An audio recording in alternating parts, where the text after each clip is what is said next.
Assalamualaikum warahmatullahi wabarakatuh.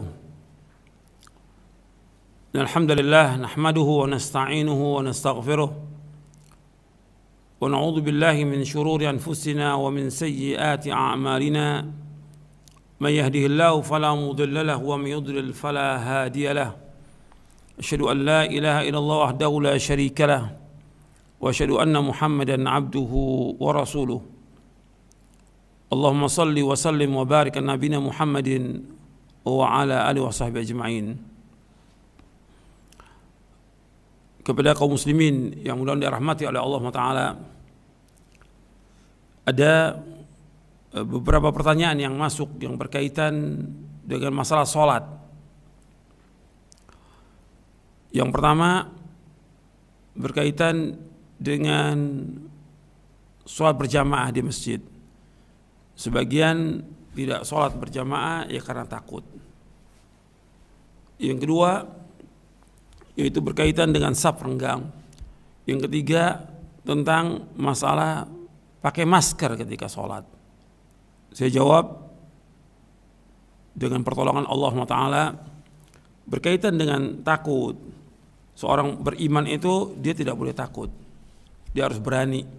Dan Nabi SAW berlindung kepada Allah dari sifat pengecut, sifat penakut. Bahkan kalau kita lihat hadis Nabi yang berkaitan dengan sholat, justru Nabi menyuruh kita ingat mati di saat sholat. Ingat mati gitu. Ini dia tidak ke masjid karena takut kena wabah.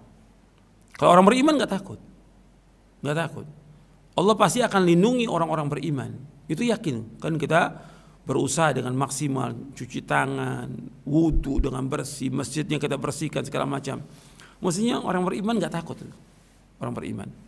Dan antum ingat lagi penjelasan para ulama terdahulu ketika ada wabah mereka ke masjid. Dan Allah akan melindungi orang-orang yang ke masjid dari wabah. Seperti perkataan Imam Asy-Sya'bi yang diriwayatkan oleh Imam Al-Baihaqi dalam kitabnya Syu'abul Iman. Kata Imam Asy-Sya'bi rahimahullah, mereka para sahabat dan tabi'in, idza faruqu min syai', apabila mereka terkena musibah, takut atau ada bencana atau al-masjid, mereka datang ke masjid. Mereka datang ke masjid. Bahkan juga ada riwayat dari Anas itu bahwa apabila Allah turunkan wabah, maka Allah akan lindungi, Allah akan selamatkan orang-orang yang meramaikan masjid. Itu harus kita ingat itu. Ini diriwayatkan oleh Imam Baihaqi dalam Syu'abul Iman. Meskipun riwayat itu ada kelemahan, kata Imam Baihaqi, riwayat Anas ini ada beberapa penguatnya. Paling enggak hasan li ghairihi. Artinya Allah akan lindungi orang-orang yang beriman, yang ke masjid itu dilindungi dari berbagai macam penyakit. Jadi kita enggak usah takut. Bahkan Nabi menyuruh kita untuk apa? Untuk mengingat mati di saat sholat.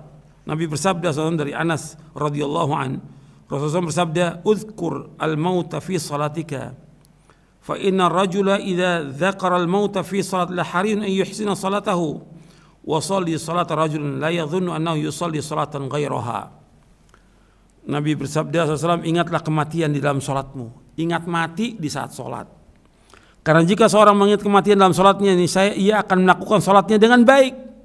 Dia akan berusaha bagaimana sholatnya yang terbaik, karena dianggap sholatnya yang terakhir bagi dia.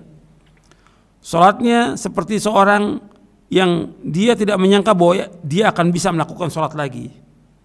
Artinya disuruh Nabi sholat, ingat mati ketika sholat. Sehingga dia berusaha bagaimana sholat yang terbaik, karena dia khawatir nggak sholat lagi. Karena setelah sholat ini dia akan meninggal dunia. Ini diriwayatkan oleh Imam Dailami dalam Musnad Al-Firdaus. Dihasankan oleh Syekh Al-Albani dalam silsilah hadits as-sahihah di juz yang ketiga. Ini yang pertama. Jadi mestinya justru kita harus ingat apa? Ingat mati di saat sholat. Bukan takut mati, justru ingat mati. Dan dalam hadits yang umum yang sahih yang diriwayatkan Imam Ahmad Tirmidzi, Nabi bersabda, "Aktsiru dzikra hadzimil ladzat al-maut." Dalam kali memperbanyak ingat pemotong kelezatan, yaitu mati. Nabi suruh mengingat kematian, bukan takut mati. Orang beriman enggak takut mati. Orang beriman tidak takut mati. Apalagi sholat yang Allah perintahkan untuk laki-laki di masjid, jangan takut mati. Oh, kita beriman, Allah pasti akan menjaga kita, melindungi kita. Dan itu perkataan para ulama banyak menjelaskan tentang itu. Yang kedua, berkaitan dengan sap renggang. Dalam Islam nggak ada sap renggang.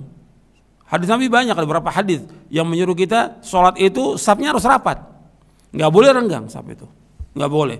Kalau renggang yang masuk di situ setan. Bab Nabi bersabda, rusuh suakum, rapatkan sap kamu, wa qarib, mendekatkan, wala tadharu furujan syaitan, jangan kalian tinggalkan celah-celah untuk setan, nggak boleh. Dan para sahabat melakukan demikian, rapat sapnya, nggak ada yang renggang. Kemudian yang ketiga, tentang masalah pakai masker dalam sholat. Ini juga tidak boleh. Kita sedang menghadap Allah. Kita ini sholat menghadap Allah Rabbul Alamin. Sholat ini menghadap Allah Rabbul Alamin. Maka kita dalam kondisi yang paling baik, kita menghadap Allah, berbaca ayat, kemudian kita berdoa, berzikir, menghadap Allah. Allah di hadapan kita. Maka kita buka. Nabi bersabda sallallahu alaihi wasallam, an Abi Hurairah radhiyallahu an, anna Rasulullah naha an sadl fi shalah wa yughatti ar-rajulu fa. Dari Abu Hurairah radhiyallahu an yang mengatakan Rasulullah SAW melarang sadel dan menutup mulut ketika sholat. Hadis ini hasan, diriwayatkan oleh Imam Abu Daud, Ibnu Khuzaimah, Ibnu Hibban, Al-Hakim, Ibnu Majah, dihasankan oleh Syekh Albani. Jadi kata Imam Syamsul Haq Azim Abadi, kata Imam Al-Khattabi, yang dikatakan sadel menjulurkan pakaian hingga menyentuh tanah. Artinya laki-laki nggak boleh isbal, nggak boleh isbal. Itu dilarang sadel yang pertama. Nabi melarang sadel. Artinya haram hukumnya, nggak boleh orang memakai pakaian isbal. Sarung nggak boleh lewat mata kaki bagi laki-laki. Celana, gamis itu harus di atas mata kaki. Sebab apa saja yang melewati mata kaki, kata Nabi SAW, tempatin neraka. Ma'asfala minal ka'baini minal izar fa finnar. Apa yang melewati mata kaki ke bawah dari kain itu tempatin neraka. Kemudian yang kedua, Nabi melarang ayughati rajul fa, nggak boleh seorang laki-laki itu menutup dalam sholatnya. Pakai masker nggak boleh, harus buka. Dan juga nggak lama kita sholat ini, nggak lama, paling 5 atau 10 menit. Kenapa pakai masker? Dan insya Allah nggak apa-apa, sehat.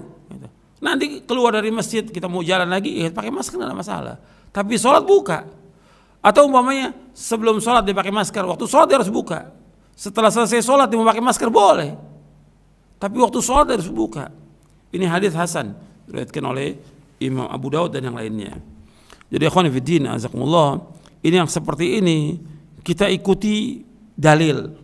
Nabi SAW melarang, kita sami'na wa ata'na. Apa yang Nabi perintahkan kita laksanakan, yang Nabi larang kita juga tinggalkan. Nabi melarang kita menutup mulut kita, menutup muka kita, kita jangan tutup. Ini larangan Nabi. Dan kita sedang menghadap Allah SWT. Insya Allah kita akan diberikan kesehatan, dijauhkan kita dari wabah dan yang lainnya. Selama kita ikut dalil, ikut Quran Sunnah, insya Allah kita akan diselamatkan oleh Allah Ta'ala. Mudah-mudahan yang saya sampaikan bermanfaat. Wassalamualaikum warahmatullahi wabarakatuh.